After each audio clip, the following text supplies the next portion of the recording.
சங்கீதம் 81. நம்முடைய பலனாகிய தேவனை கம்பீரமாய் பாடி யாக்கோபின் தேவனை குறித்து ஆர்ப்பரியுங்கள். தம்புரு வாசித்து வீணையையும் இனிய ஓசையான சுரமண்டலத்தையும் எடுத்து சங்கீதம் பாடுங்கள். மாத பிறப்பிலும் நியமித்த காலத்திலும் நம்முடைய பண்டிகை நாட்களிலும் எக்காலம் ஓதுங்கள். இது இஸ்ரவேலுக்கு பிரமாணமும் யாக்கோபின் தேவன் விதித்த நியாயமுமாயிருக்கிறது. நாம் அறியாத பாஷையை கேட்ட எகிப்து தேசத்தை விட்டு புறப்படுகையில் இதை யோசேப்பிலே சாட்சியாக ஏற்படுத்தினார். அவன் தோளை சுமக்கி விலக்கினேன், அவன் கைகள் கூடைக்கு நீங்களாக்கப்பட்டது. நெருக்கத்திலே நீ கூப்பிட்டாய், நான் உன்னை தப்புவித்தேன். இடிமுழக்கம் உண்டாகும் மறைவிடத்தில் இருந்து உனக்கு உத்தரவு அருளினேன். மேரிவாவின் தண்ணீர்களிடத்தில் உன்னை சோதித்து அறிந்தேன். என் ஜனமே கேள், உனக்கு சாட்சியிட்டு சொல்லுவேன்.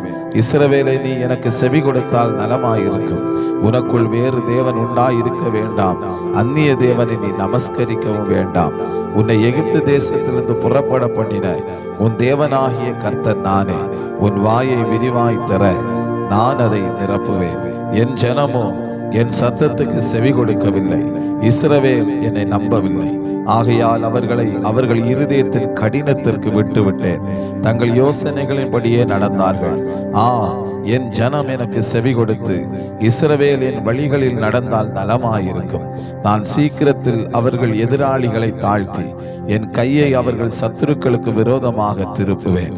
அப்பொழுது கர்த்தரை பகைக்கிறவர்கள் அவருக்கு இச்சகம் பேசி அடங்குவார்கள்.